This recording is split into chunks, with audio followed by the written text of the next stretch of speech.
Ô, socorro! Só o céu há de nos salvar. Só isso que eu estou dizendo. Cheguei atrasada. Mas chegou no céu. Hoje é o dia do céu. Hoje não tem brincadeira. Hoje está todo mundo feliz. Vai dormir angelicamente. Acabei de chegar em casa. Ah, obrigado, tá, Marcinha? Obrigado. As ordens. Então, a gente está estudando hoje o céu na expressão do Leonardo Boff, que é uma expressão contemporânea ao livro, muito comum naquele tempo, que é o céu como realização absoluta da condição humana. Realização não como uma tarefa realizada, uma coisa pragmática, mas com realização no sentido mais etimológico, de produção de realidade. Realizar é o real atuando, a realidade se fazendo realidade. Leonardo Boff está usando isso para dizer, então, que o céu é um problema, como eu disse, né, antes da gente começar a gravação, ontológico, com T, e não oncológico, com C. Ontológico significa ser, né? São os estudos relativos à noção de ser, um estudo muito conhecido de diafania. E aí nós vimos, então, que interessa ao Leonardo Boff pensar, sobretudo, o verbo ser como uma dinâmica que se manifesta diafanamente, ou seja, consegue reluzir e aparecer plenamente sendo o que é. Então, céu é a experiência da plenitude de ser da condição humana. Plenitude de ser da condição humana. Então, esse é o primeiro significado de céu, Leonardo Boff. Plenitude de ser da condição humana. Então, seres humanos. Então, parece que o céu é um problema antropocêntrico, né? O ser humano está no centro. Só que não é bem assim. Vamos lá. Eu estava falando, antes da gravação começar, que seria legal a gente usar uma expressão que até o Edson gosta de uma declinação dela, que o Edson gosta da declinação de sinceridade, idêntico à noção de santidade. Mas tem uma relação com essa expressão que eu usei, que é simplicidade, que significa não ter dobras, contrário de complexidade, que é ter dobras. Então, a sinceridade tem muito a ver com isso, né? Era a maneira como, em alguns períodos, na Renascença, mas um pouquinho antes também, na Idade Média, pessoas elas transportavam obras e cobriam as obras com cera. Então, quando você chegava num lugar, quando você tirava as obras, ia colocar, por exemplo, na sua casa, você tinha que tirar a cera, sem cera, e deixar a obra aparecer. A noção de simplicidade também é isso. Quando você retira as dobras de uma folha que está amassada, quando ela fica totalmente retilínea, ela aparece na sua inteireza. O Leonardo Boff, então, ele percebe que a literatura bíblica, de maneiras muito plurais, está acenando para o fato de que a nossa condição terrestre é uma condição com dobras. A condição terrestre seria a condição sem dobras. E isso significa que nós nos realizamos plenamente. Realização significa que o nosso ser se expõe na sua integralidade. Essa é a primeira coisa. Daí a noção de céu ser um problema de ser. Leonardo Boff, olha, eu não vou parar, são 10 momentos do texto. Eu não vou parar lá para ler com vocês os 10. Claro que isso aqui é uma síntese, né? Mas é uma síntese que eu vou tentar pegar o essencial. Então, a primeira coisa dessa compreensão que parece ser antropocêntrica, hein? A gente vai mudar daqui a pouco. Mas dentro dessa compreensão inicial, o Leonardo Boff está dizendo o seguinte, olha, primeira coisa, o céu, então, é a plenitude de ser da condição humana. Essa é a primeira coisa.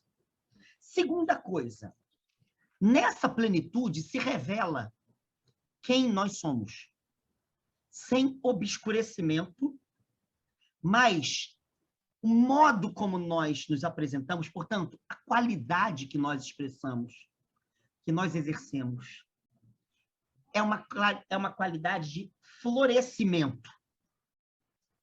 De florescimento. Espera aí, vem cá, Tomás.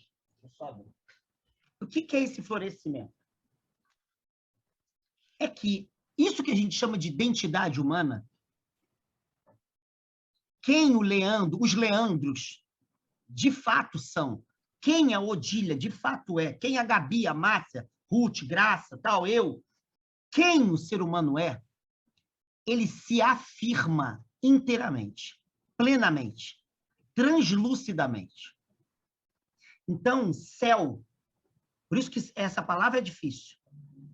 Muito mais do que um lugar para o qual nos direcionamos, é uma situação de exposição de quem somos. É uma situação de reverberação plena de quem somos. Então, situar-se na condição celeste é poder ser Márcia sem obscuridade. Então, tem um elemento no céu que vai dizer o Leonardo Boff, e ele vai... Olha, o que eu estou dizendo aqui, eu só estou interpretando a interpretação dele. Eu não estou citando a quantidade de textos que ele cita, de textos bíblicos que ele cita, de concílios, de santos, de sábios ao longo da história do cristianismo. Entende? Vocês podem ler que vocês vão ver. Mas eu estou querendo pegar aqui como é que ele está atualizando isso para a nossa linguagem. Ele está tentando dizer uma coisa que a tradição cristã não disse muito bem. A tradição cristã, ela enfatizou o fato de que a nossa condição é pecaminosa. Então, no céu acaba-se o pecado. Você fala assim, mas peraí, então o céu destrói quem nós somos? Já que nós somos pecadores e pecadoras? Leonardo Boff está dizendo assim, não, gente, olha só. A gente entrou nessa neura. Desde Santo Agostinho, a gente acredita que a gente tem um pecado original. A Reforma Protestante repetiu isso aos estertores, sabe? Se vocês lerem Calvino, vocês têm vontade de vomitar. Tudo é a mancha do pecado, é a mancha do pecado original, é a mancha do pecado original, é a mancha do pecado original. Lutero, pecado original, pecado original, pecado original, sabe? Então, olha, se nós somos isso, e o céu não tem pecado, logo o céu não tem a gente. Entende? Leonardo Boff está falando de forma diferente, falando o seguinte, olha, isso que a tradição falou de pecado é, na verdade, quem a Márcia não é plenamente. É a Márcia dobrada. É a Márcia complexificada, no sentido que a gente estava vendo. É a Márcia sem sinceridade, cheia de cera, cheia de cera. É a Márcia alienada de si. Céu não é a anulação de quem o ser humano é.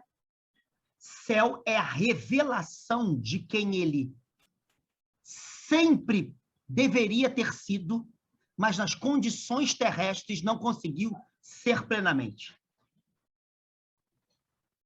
Então, o céu, ele não obscurece quem somos.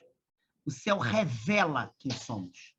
Daí, Leonardo Boff falar que o céu é o lugar do homo revelatus, do ser humano revelado. Então, o que a gente chama de identidade, que é quem nós somos, recebe no céu a possibilidade de florescimento. Leonardo Boff pega diversos textos no Apocalipse, sobretudo o capítulo 2 do Apocalipse, e depois no final, no 22, 21, ele chega e diz o seguinte, quando o Apocalipse fala em nome da vida, e que Deus nos chamará para um nome que ele mesmo escolherá, esse nome, que é um novo nome, na verdade é a revelação de quem deveríamos ter sido, tentamos exercer. Em vida, chegamos a saborear parcialmente, mas na condição de céu, nos tornamos inteiramente. Esse segundo nome, que segundo a literatura extremamente simbólica do Apocalipse, está dizendo que Deus escreverá no livro da vida e jamais tirará quem somos. No livro da vida, os leandros aparecem como leandros. Ah, mas o nome é o mesmo, mas eles não são os mesmos. Logo, na condição de céu, assumimos a plenitude da nossa singularidade. Leonardo Boff diz textualmente, o céu não é condição homogênea. O céu não é lugar de homogeneidade. Não é. Portanto, Deus nos chama até com nome novo. Até bota o nosso nome no livro da vida. Porque ele, na verdade, coloca a irrepetibilidade que nós somos. E, portanto, no livro da vida, se tem os nossos nomes, é porque tem as marcas da nossa singularidade. Entendem? Aí vocês vão perguntar, assim, que o Leonardo vai fazer essa pergunta, mas a gente não... Várias vezes na vida a gente não exerce a nossa singularidade. Quando nós exercemos uma fé que nada tem a ver com crendices homogeneizadoras, com essa fabricação de rebanho que são as igrejas, no pior sentido da palavra, que nada tem a ver com um pastor que cuida de nós, mas tem a ver com uma homogeneidade que todo mundo deve engolir, que nem xarope. Quando a gente exerce a fé, no sentido de apostamos no sentido que faz a vida valer a pena, integralmente a pena. Segundo nós vimos lá no início do livro. Esse ato da pessoa inteira, esse ato que nos coloca inteiramente exercendo as nossas decisões, vivendo as nossas situações, lidando com as contradições da nossa história. Porque a fé é um ato da pessoa inteira e não de uma parcela do ser humano. Se a gente exerce a fé com radicalidade, a gente já não exerce algum tipo de singularidade? Leonardo Boff vai dizer, claro. Então, a gente tem que levar a sério que o céu é uma situação e não um lugar. E o céu começa com uma situação terrestre. E ele aflora na situação decisiva que é a morte. Mas o céu já é um modo de exercer a vida na Terra. Leonardo Boff diz com todas as letras. Céu é um modo de situar-se na Terra. Por isso que eu disse no início, Leonardo Boff está pegando 3 palavras centrais na ideia de vida após a morte católica, né? 2 delas também protestantes, que quais são? Purgatório, céu e inferno.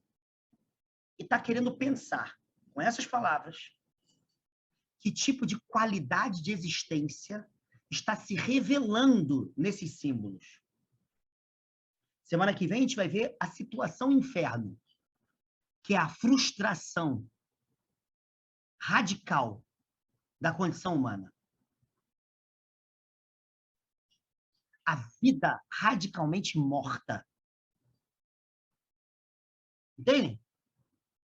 Hoje ele está falando da condição céu, que é a vida aflorada, a vida patente, a vida translúcida, diáfana, a vida na simplicidade, na sua inteireza, na sua sinceridade, na palavra que o Edson gosta.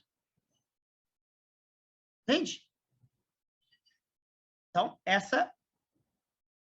a escolha dos termos é muito importante para o Leonardo Boff.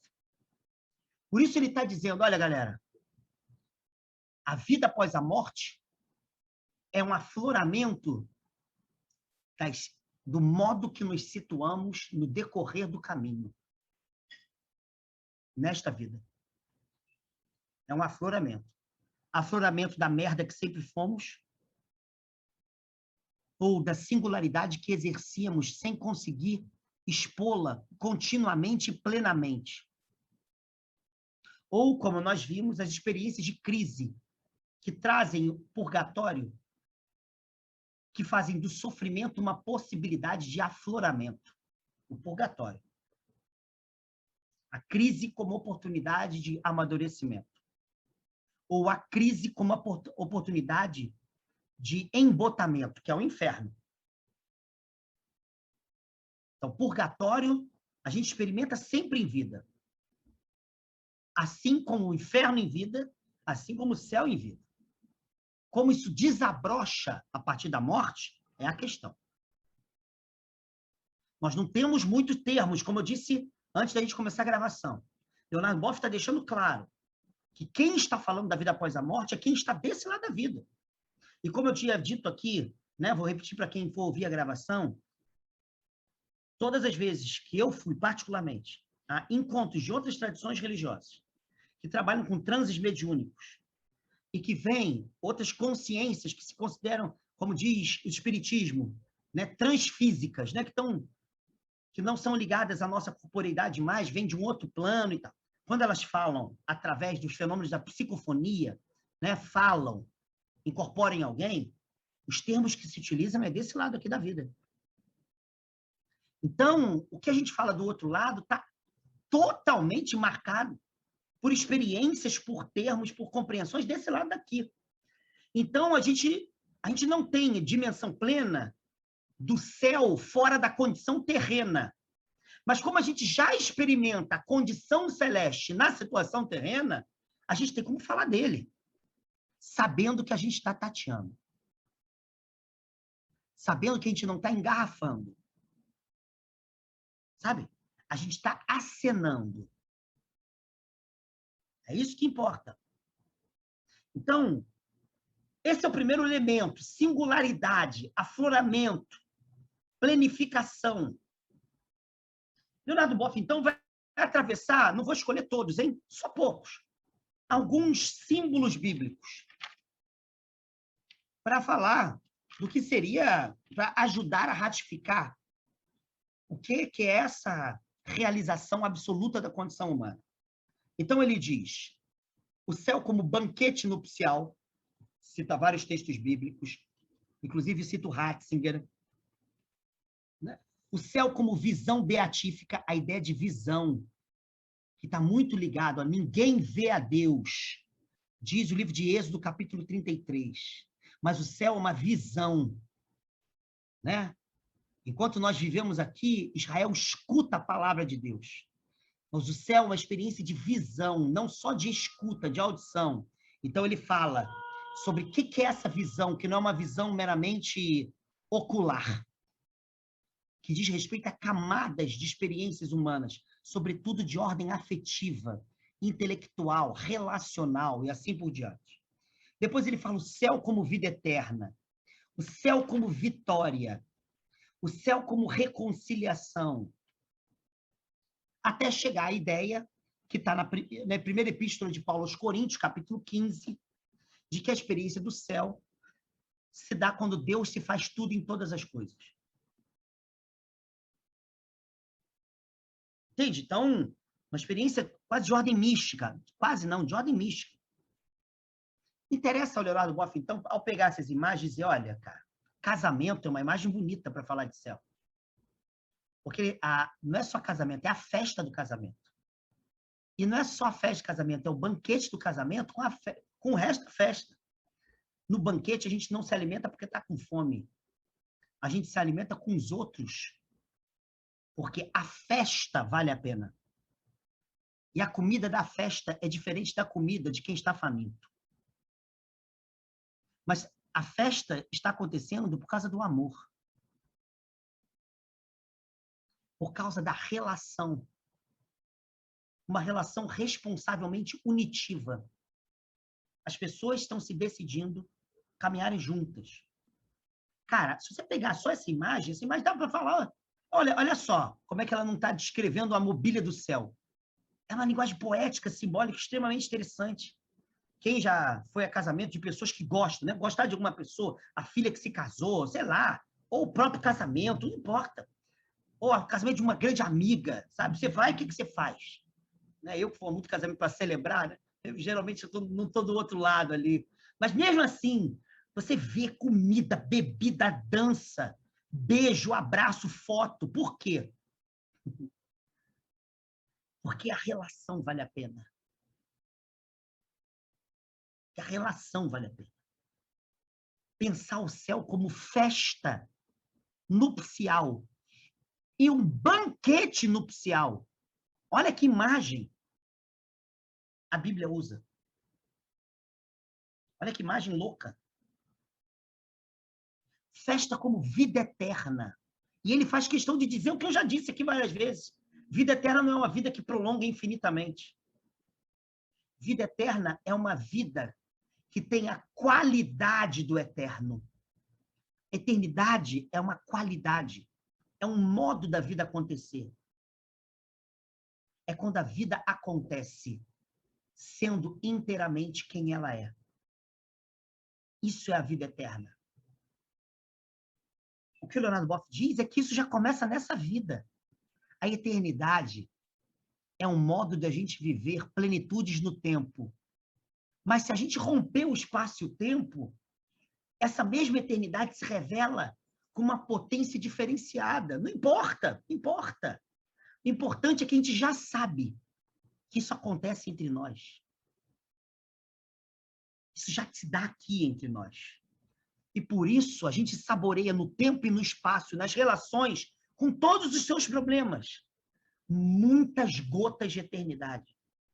Muitas gotas. Entende? O que o Leonardo Boff está dizendo é que, quando a gente experimentar, numa outra situação da vida, a eternidade já experimentada nesta vida, a gente vai experimentá-la sem certas limitações que a nossa condição terrena contém. Como isso se dá, nós não sabemos inteiramente.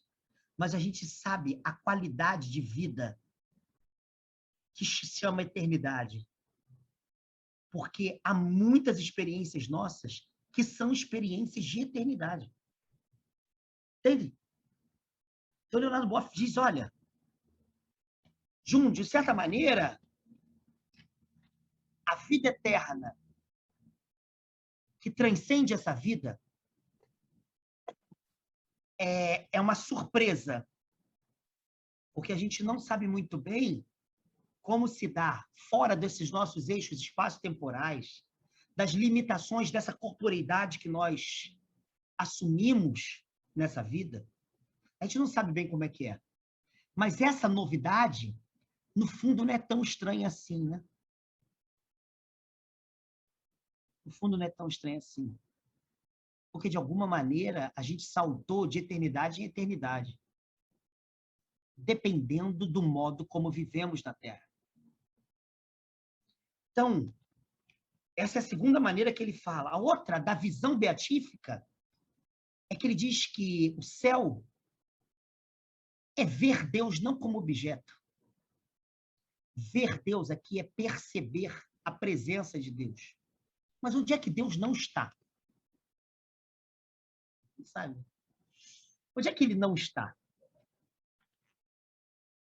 A gente é que a nossa situação terrena, por vezes, não nos deixa percebê-lo continuamente em todas as nossas relações. Mas quando a gente vir Deus, agora conheço em parte, então conhecerei como também sou conhecido. Primeira Epístola de Paulo, capítulo 13. Agora conheço em parte, então conhecerei como também sou conhecido. Agora, pois, permanecem a fé, a esperança e o amor, os três, porém, dentre eles, o maior é o amor. Leonardo Boff faz questão de falar, quando a gente perceber Deus pelo olhar do amor, pela ótica do amor, a gente não vai percebê-lo como um objeto solto, além dos outros objetos. A gente vai percebê-lo costurando a criação. Sabe? Entre os seres, em meio aos seres. Por isso que a gente vai ver Deus em tudo e tudo em Deus. Agora vem, vou deixar de lado algumas metáforas, tá? Mas agora vem o que eu quero deixar destacado aqui. Leonardo Boff faz questão de levar a sério imagens que são cosmológicas para falar da experiência do céu. Um novo céu e uma nova terra. Eis que faço novas todas as coisas. Essas experiências, cuja linguagem é cosmocêntrica, ou seja, não é o ser humano no centro, mas é o cosmos, é a criação como um todo, para além do ser humano. Leonardo Boff, então, faz questão de dizer, peraí. Por um lado, o céu é florescimento da nossa singularidade, da nossa identidade, né? Eurico como Eurico, Patrícia como Patrícia, Gabi, sabe? Na sua máxima potência de singularização. Mas isso é muito antropocêntrico. Parece até individualista. E esse é um dos grandes equívocos da teologia cristã. Esse individualismo da salvação. Mas eu serei salvo? Que babaquice é essa? Você se vê como uma ilha e está querendo um prêmio. Essa metáfora da vitória que Apocalipse usa, Tiago usa, Paulo usa. Em Cristo somos mais que vencedores, né? Que o Silas Malafaia gosta tanto. Vitória em Cristo, vitória. Parece que a gente está numa competição. E ele vai interpretar essa vitória de uma maneira radicalmente não egoísta, não individualista, não narcisista, que é o que geralmente nos orienta. Sabe, o céu é um lugar de quem é fodão na solidão da sua fé. É o eleito, sabe? É o indivíduo eleito. Mas peraí, gente, isso é uma brincadeira. Dá para levar a sério isso? Não é à toa que quando você vê certos discursos aí na internet que pensam competitividade, meritocracia no âmbito profissional como imagem da eleição divina, na ideia de salvação divina. Não é à toa que essas igrejas, tem igrejas que florescem com a ditadura do merecimento, dos indivíduos de sucesso, a vitória como suceder bem, e o suceder bem como resultado de eu ter sido eleito, sendo que aqui é a antecipação da eleição que foi feita para o outro lado, onde a abundância é maior, inimaginável. Mas é sempre um clubinho, é sempre um grupinho de pessoas, sempre são os eleitos daquela comunidade ali. Pô, mas isso é de um egoísmo, isso é de uma mediocridade, isso é de pequenez. Sabe, eu prefiro o ditado zen budista que diz que só chegarei ao nirvana quando todos os seres sencientes chegarem comigo também. Seres sencientes são todos os seres que têm a possibilidade de sofrimento, ou seja, não é só seres humanos. Os seres capazes de sofrer, eles têm que chegar comigo também. Ou seja, que visão tosca é essa? Antropocêntrica, individualista, competitiva, meritocrática. Sabe? Aristocrática, porque eu sou eleito. Então, Leonardo Boff vai desconstruir isso para mostrar o que vem do outro lado da moeda. As imagens cosmocêntricas. A ideia de que, então, Deus será tudo em todas as coisas, Cristo será tudo em todas as coisas. Isso que Pierre Teilhard Chardin chamava de cristofania. Cristogênese e cristofania. Porque Paulo possibilita pensar isso. O famoso Cristo cósmico, que também está no Evangelho de João, quando Jesus diz, antes de Abraão ser, eu sou. Antes do mundo ser, eu sou. Ele está usando a expressão de Yahvé para Moisés, capítulo 3, verso 14 de Êxodo. Eu sou aquele que é, eu sou o que sou, eu sou quem sou. Tem várias traduções possíveis. É o famoso eu sou. Jesus está dizendo, antes do mundo ser, eu sou. Então, isso levou Pierre Teilhard Chardin, muita gente falar dessa cristogênese, ou seja, a plenitude não é eu num lugarzinho feito para eleitos. É o cosmos transfigurado, é a criação transfigurada. É o ser humano junto à criação, se cristificando, se deificando, se plenificando. Então, Leonardo Boff faz questão de levar a sério essa visão. Por quê? Porque nessa visão, o céu não é refém do pronome eu. O céu é refém do pronome nós. E esse nós não é só humano. Esse nós tem a ver com a criação como um todo. Céu é a experiência de uma situação onde a plenitude da condição humana se casa com a plenitude da condição da criação como um todo. Então, o mundo experimenta salvação, o mundo experimenta céu. O mundo, entendido o mundo como totalidade da criação. Entende o que eu quero dizer? Se vocês quiserem, leia esse livro. 2 livros do Pierre Teilhard de Chardin, famosíssimos.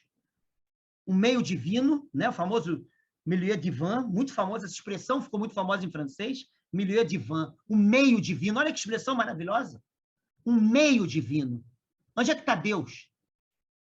Ele está no meio, ele está na preposição entre. Não está sobre, não está sob. É um meio divino. Entende? A gente está encharcado de mistério. Céu é a experiência desse encharcamento. Milieu divin, meio divino. E o outro livro, todos eles têm tradução pela Paulus. Chama-se O Fenômeno Humano. Onde ele vai falar de o ômega, o alfa, a cristosfera, a noosfera. Ele vai pegar dados, ele era um cientista também, um paleontólogo, vai pegar dados de pesquisas, né, e vai pensar o ser humano a partir de uma ideia de evolução que é cristocêntrica e cosmocêntrica, ou seja, é o cosmos que se transfigura na presença do Cristo, na presença de Deus. Por que a gente está dizendo essa linguagem bem mística? Sabe? Para achar que céu é propriedade privada do eu, sabe? Quando as pessoas perguntam assim, no céu não vai ter cachorro? Se céu é uma situação de transfiguração radical da totalidade da criação e do ser humano em meio a essa totalidade. É uma transfiguração onde tudo está no meio divino, nesse milieu divin. Tudo está encharcado de mistério. Isso que o Leonardo Boff depois vai falar tão bem ao longo da obra dele, que é panenteísmo. Tudo está em Deus e Deus está em tudo. As singularidades estão interrelacionadas e Deus, o mistério, está atravessando totalidade das singularidades. Mas nada é homogêneo, nenhuma coisa é igual à outra, mas elas estão interrelacionadas como um mosaico e atravessa o mosaico o mistério. Isso é céu. Isso é céu. Entende? Por isso que eu falei, por isso que eu estou dizendo, a gente não tem nem linguagem para falar disso. O Leonardo Boff está pegando tudo isso na literatura bíblica e dizendo, gente, estou tentando mostrar numa linguagem atual. Sabe? Ele está falando, olha, vou falar, mas sei lá, eu não tenho mais o que falar.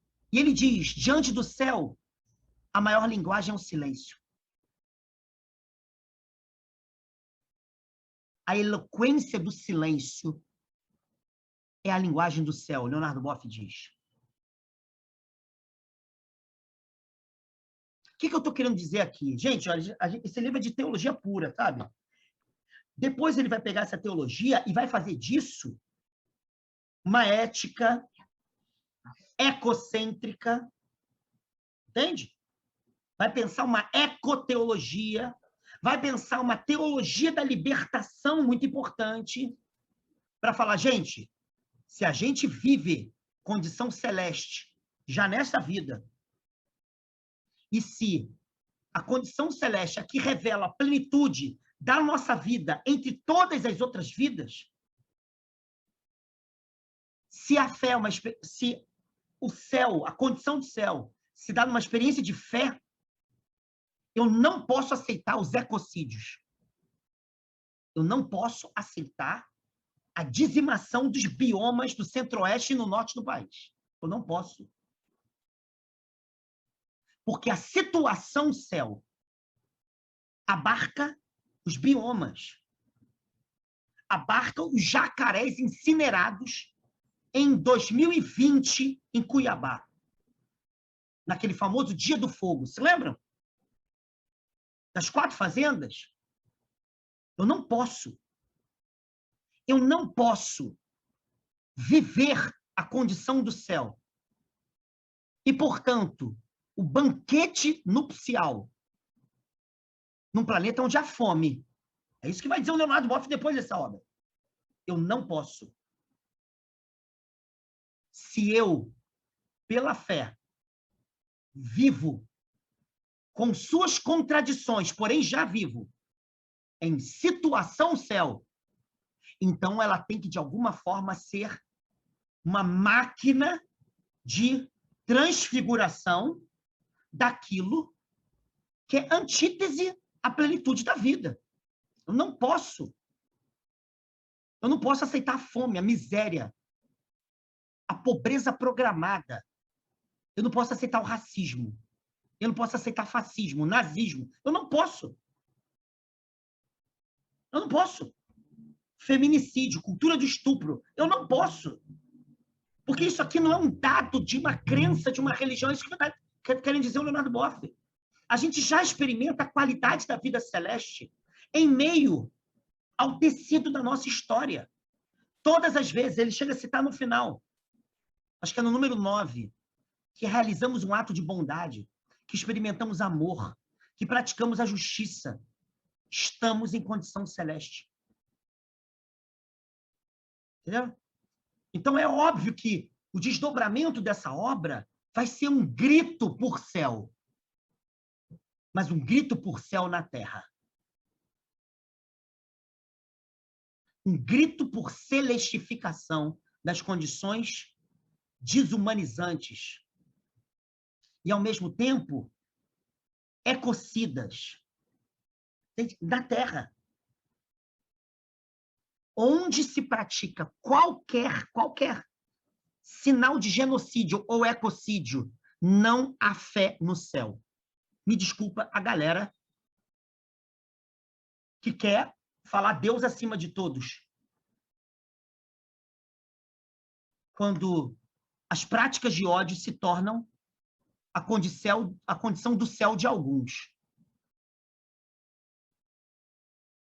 Ou seja, não há, para Leonardo Boff, possibilidade de se privatizar o céu. O céu não é nem lugar e o céu não é propriedade privada de indivíduos. O céu é situação qualitativa onde as singularidades com os outros, entre os outros, em meio aos outros, florescem e celebram a plenitude. Entenderam? Por isso a gente pode dizer, nós que exercemos a nossa espiritualidade por meio de referenciais cristãos, a gente pode falar igualzinho aos zen budistas. Eu não vou fincar meu pé na situação celeste se comigo toda a criação não fincar também. Eu não vou. Lembre-se do Leonardo Boff no início do livro. Ele usa a expressão do Exupéry. O ser humano é um nó de relações para todos os lados. Se o céu é a experiência do mistério na sua plenitude, e o mistério não é uma coisa, é porque a totalidade da criação está inserida nessa experiência. Pegaram? O que é isso, se vocês me perguntarem? Eu já tive algumas experiências bem celestes. Sabe, bastante celeste. Desde nascimento de filhos, até orgasmo com a pessoa que eu amo, sabe? Até experiências de leituras plenas, de amizades, de presenças, pessoas em situações subhumanas que a gente consegue instaurar relações que vão transfigurando aquela situação. Já experimentei várias. Agora, como isso se dá fora da condição terrestre? Sei lá. Eu sei que a gente já está no meio divino. E é isso que importa. Legal? Legal? Pegaram? Vamos lá. Quem quer colocar alguma coisa, ou perguntar, ou discordar, ou comentar, né? O que leu lá no Leonardo Boff, eu gostaria de compartilhar. Vamos lá. Quem gostaria?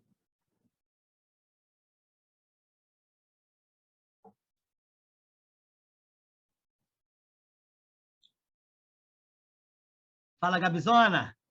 Agora estou te vendo de novo.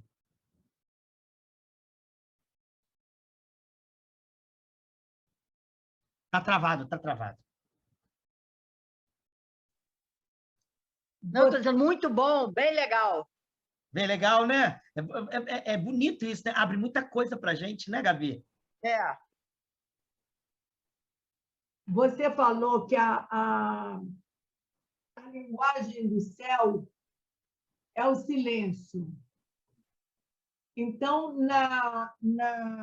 essa escuta que é feita em meditação, essa coisa toda, é uma amostra deste linguajar. Boa, É sua isso? questão é por aí, Marcinha. Sua questão é muito boa, porque calar-se não é deixar de pensar, de ouvir palavras. A gente geralmente pensa meditação, né? Até estava ouvindo de um amigo meu que é monge, falando as pessoas chegam lá, acho que elas não vão pensar em nada, imaginar nada. Não é bem assim, não, né? A vida é um fluxo. O problema é a gente não se apegar ao que aparece na nossa mente, nos nossos afetos, né? Deixar ser. Para usar uma expressão, let it be. Deixar ser, né? Então, o silêncio aqui, o Leonardo Boff usa essa expressão maravilhosa. Eu nem falei sobre isso, porque tem muitos detalhes. Mas, quando a gente pensa o céu como repouso, ele fala assim, poxa, esse repouso não é assim, vai descansar e não fazer nada. Eu falei, isso não tem pé nem cabeça. Porque a gente no céu, o céu não é um ponto final. O céu é um processo contínuo de aprofundamento no mistério. É assim que diz o Leonardo Boff. Então, o céu é contínuo. O céu não é, ele sempre está sendo. O céu é um gerúndio. Mas é um gerúndio que integra ser humano, criação e mistério. Ser humano, criação, mistério. Ser humano, criação, mistério. Ser humano, criação, mistério. Isso é céu. Então, isso se dá em diversos graus e tal. E ele vai dizendo lá. E ele diz o seguinte, que a gente não tem nem linguagem para falar o que é repousar no céu. Ele diz que é uma quietude, uma tranquilidade, porém inquieta, porque está em movimento. Entende? É uma tranquilidade, mas que está em movimento. É uma paz, mas também uma revolução, porque está se aprofundando no mistério e se aprofundando na criação. Então, mistério, criação, mistério, criação, mistério, criação. Nunca está paradinha. Então, Márcia, o que ele diz é o céu, como é um mistério no sentido de que é inabarcável, ele começa o texto, se vocês lerem lá, vocês vão ver, falando das religiões urânicas. O que são religiões urânicas? Geralmente, experiências religiosas que eram de povos nômades, que olhavam para o céu, Uranos, em grego é céu. Então, você olhava para o céu e eles achavam que o céu era um firmamento, né? E que estava meio que dando sustentação ali. Pô, e o céu é uma coisa louca, porque ele abarca tanto a lua quanto as estrelas, como as nuvens, como o sol. Então, os povos antigos ficavam maravilhados. O que é isso? Então, quando a noção de céu ela entra nos idiomas religiosos, mas, sobretudo, a tradição de Israel e depois o cristianismo, o Leonardo Boff diz que não é para pensar num lugar, nem para ficar fixa na imagem dos antigos. É para pensar o céu como esse mistério que nos transcende. Não é um mistério que está acima, é um mistério que excede, é excesso. Mas se é excesso, é que nem você pegar um copo, aqui tem um pouco de mate, encher de mate, chega uma hora que transborda, mas tem mate aqui dentro. Então, é óbvio que tem céu nessa vida, mas o problema é que aquilo transborda, então transcende. Então, a incomensurabilidade do mistério. Essa é a ideia da transcendência. Agora, Marcinho, ele vai dizer assim, por um lado a gente fala sobre isso, porque a gente experimenta isso, tateando com linguagem simbólica. Mas, por outro lado, sempre que a gente tenta falar, é como dizer para você, Marcinha, eu te amo. Um dia, seu aniversário, eu ligo para você e tento falar, Marcinha, eu quero dizer para você o quão valiosa é a sua vida para mim. Porra, eu posso ficar falando, né? Se a gente tiver uma relação de amizade, de amor profundo, quanto mais eu falo de você, mais eu descubro que a minha fala está distante de você. Então, Marcinha, quanto mais eu falo do meu amor que eu sinto por você, mais mais eu experimento uma certa falência no meu discurso. Qual é? É que o que me atrai em você, que o Leonardo Boff vai chamar o segredo, é uma palavra que ele usa que está na Bíblia, o segredo, que é um mistério. Esse ímã que me atrai, que é esse elemento, o mistério que atravessa você, quanto mais eu tentar falar o que eu sinto por você, mais eu experimento a falência. Porra, não consegui dizer o que eu sinto, não consegui. Então, o Leonardo Boff diz o seguinte, que a gente fala da experiência céu. Céu é experiência. Mas essa fala nasce do silêncio e volta ao silêncio. Porque o silêncio é que guarda a incomensurabilidade. Sabe? É como eu, Marcinha, vou lá comemorar seu aniversário e falo para você. Marcinha, você é isso para mim, você é não sei o que lá, eu desejo isso. De repente, meu discurso para e só te dou um abraço. O silêncio naquele abraço diz muita coisa. É capaz de você falar assim, eu senti que o Alexandre sente por mim alguma coisa que está para além das palavras. Então, tem um silêncio, Marcinha, é isso que vai dizer o Leonardo Boff. Um silêncio que nos faz degustar a incomensurabilidade do mistério. E esse silêncio, obviamente, está na meditação, está em certas orações, está em certas leituras. É esse silêncio que nos faz saborear o incomensurável do mistério, que não nos faz querer mais, nos faz parar de falar, para somente dar um riso, sabe? Somente dar um abraço, dar um beijo, somente balançar a cabeça. E aí a gente entende tudo, mas entende tudo porque excedeu as palavras. Então, Leonardo Boff diz, diante do céu, só o silêncio. O silêncio é a linguagem do céu. Fala, Gabi. Ô, Alexandre, é tão bonito isso tudo, né? Tão transcendente, tão maravilhoso, que eu não gostaria de bancar a chata de plantão. Mas parece que isso aí não pode dispensar a situação purgatório, senão acho que fica faltando alguma coisa.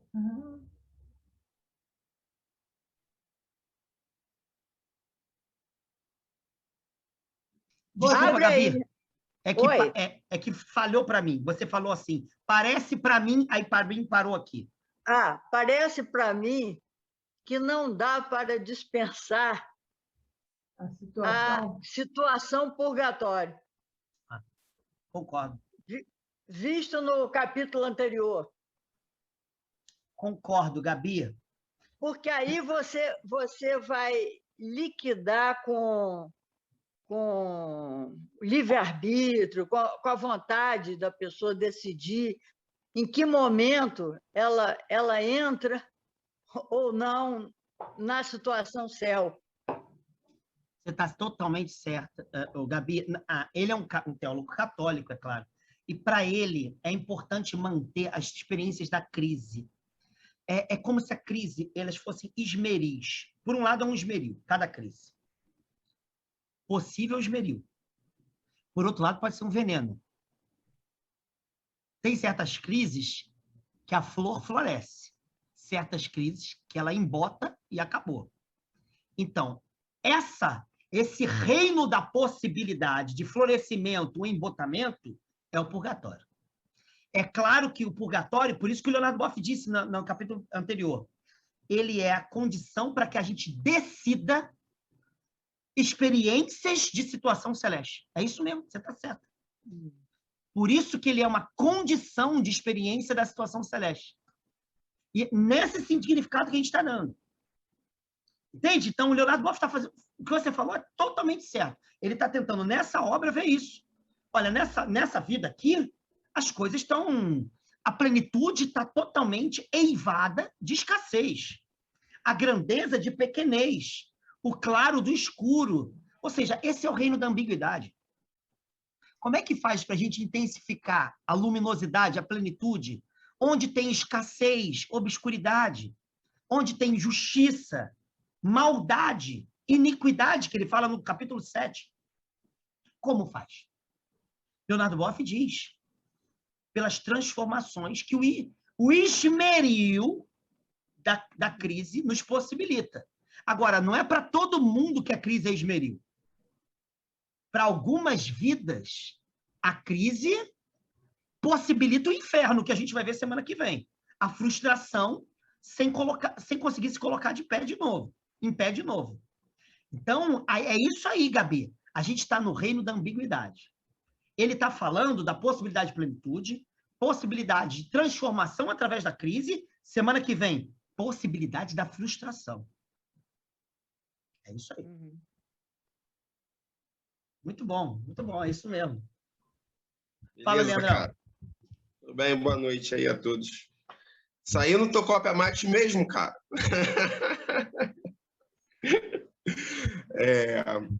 Lembrei aqui de um versículo, cara, lá de Eclesiastes, que diz que Deus colocou a eternidade no coração do ser humano. E mesmo assim ele não é capaz de compreender, né, decifrar.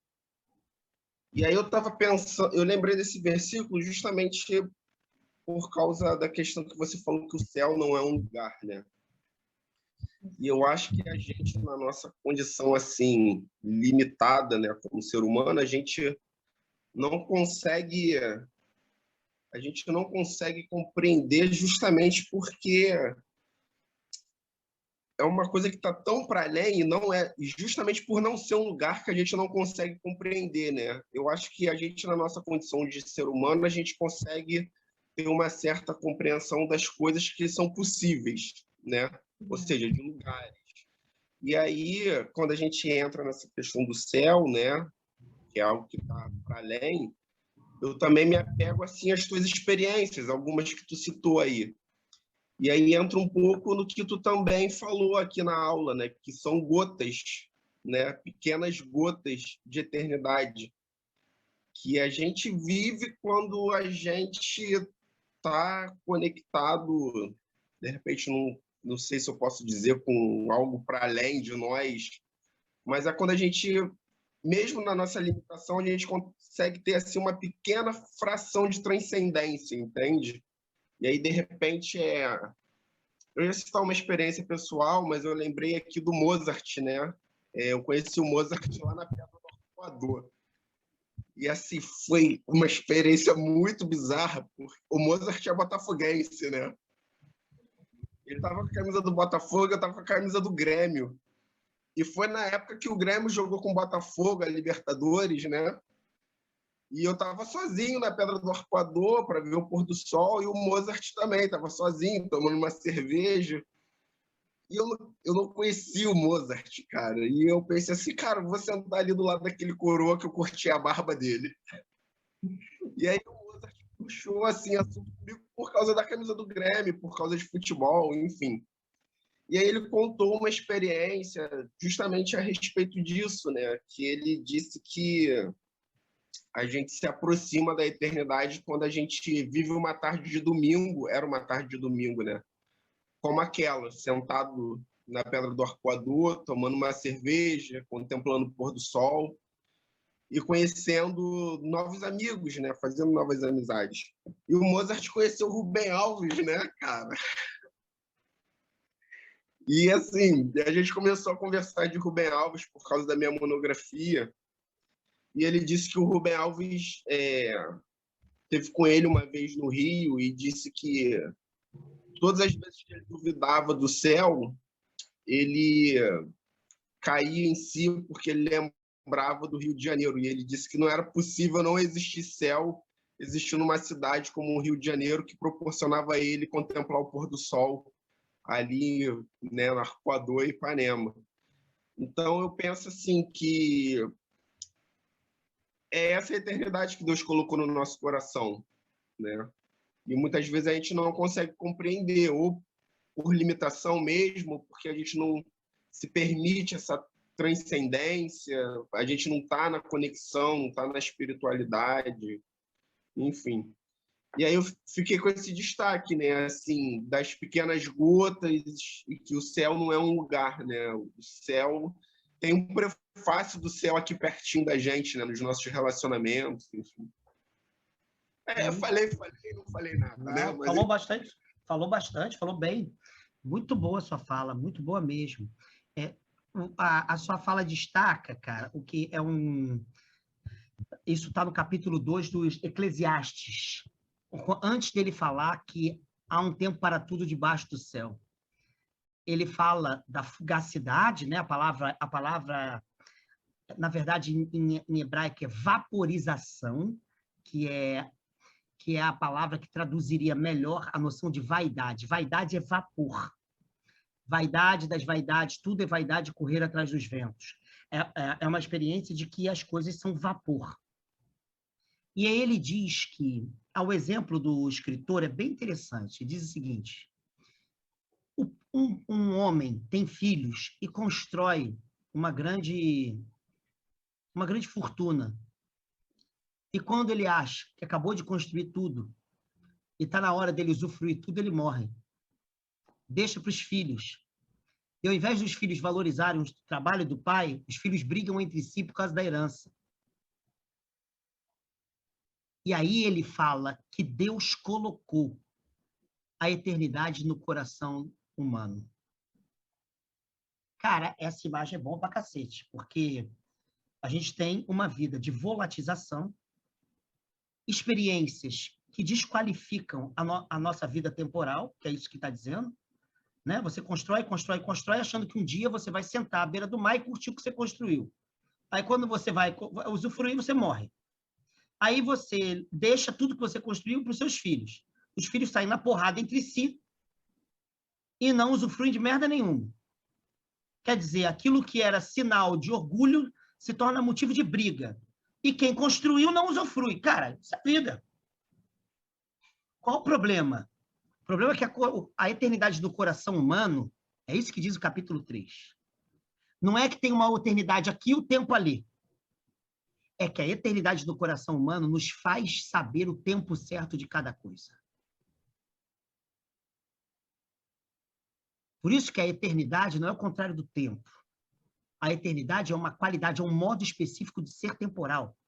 Nessa vida aqui. Na outra, a gente não tem medida. É isso que Leonardo Boff está querendo chamar a atenção.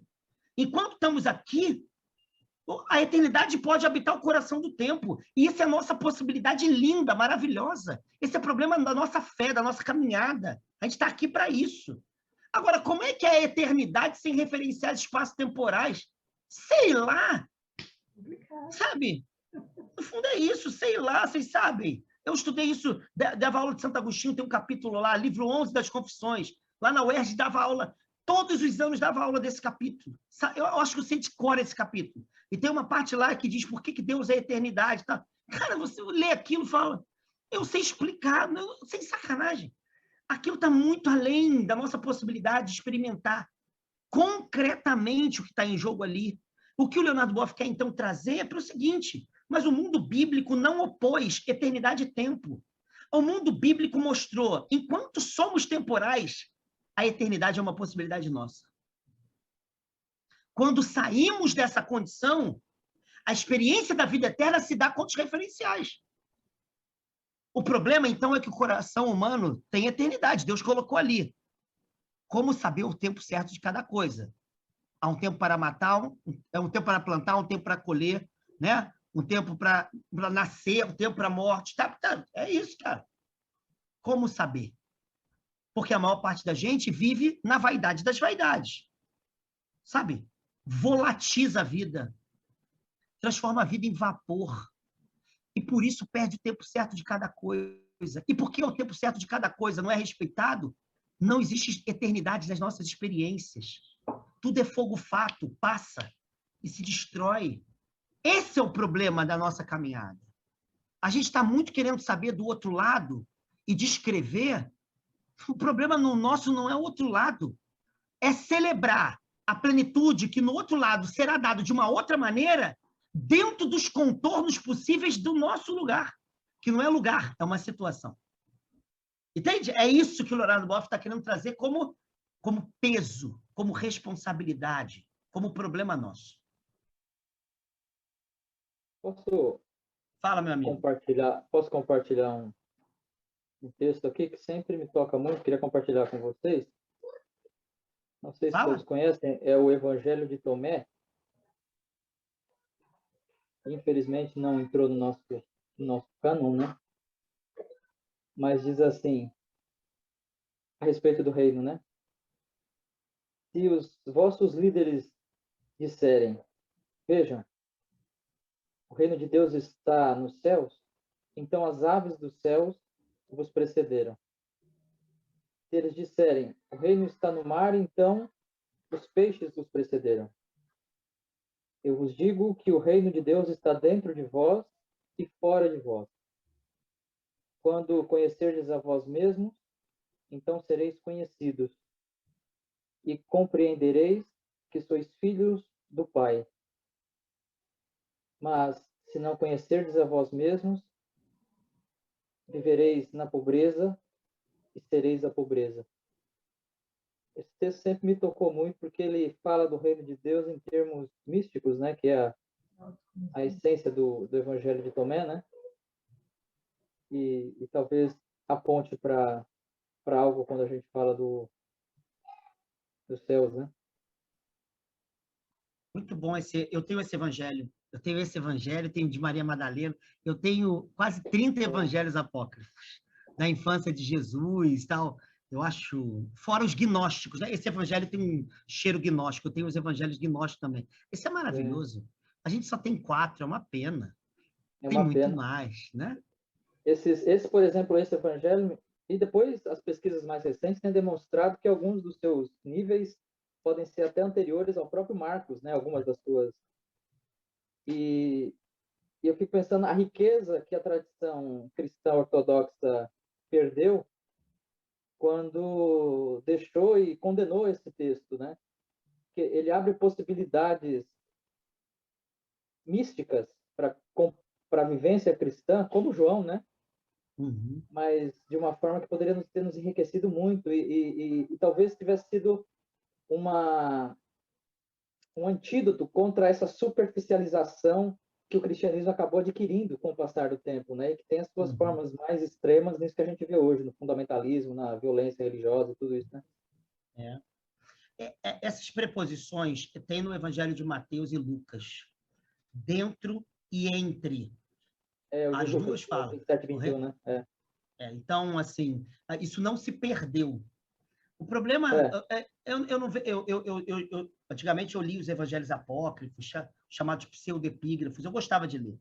Mas depois de um certo tempo eu notei que o que eu estava buscando neles, eu de alguma maneira via também nos outros. Mas o problema é a pergunta, eu acho que você fez a observação.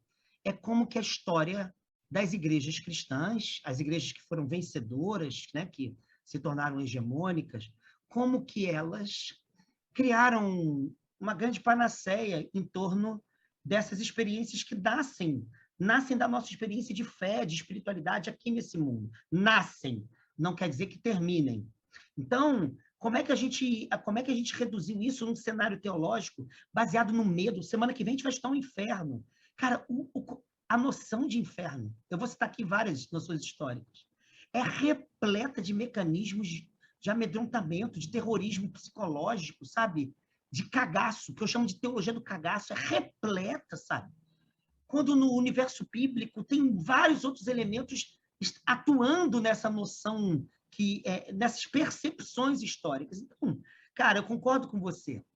Eu concordo. A gente perdeu muito o cristianismo historicamente. A gente criou doutrina sobre o céu, doutrina sobre o inferno, doutrina do purgatório, doutrina. Quando a gente está falando de experiências, de vivências, de afetos, de acontecimentos, de qualidades, sabe? E aí? Aí a gente tem isso, né? Esses clichês aí, que foi o que sobrou. Mas vamos lá, semana que vem, quem puder estudar, é claro, né? Ninguém é obrigado, mas se vocês puderem ler o capítulo 6, O Inferno, a absoluta frustração humana. Beleza? A gente está... Semana que vem a gente está junto.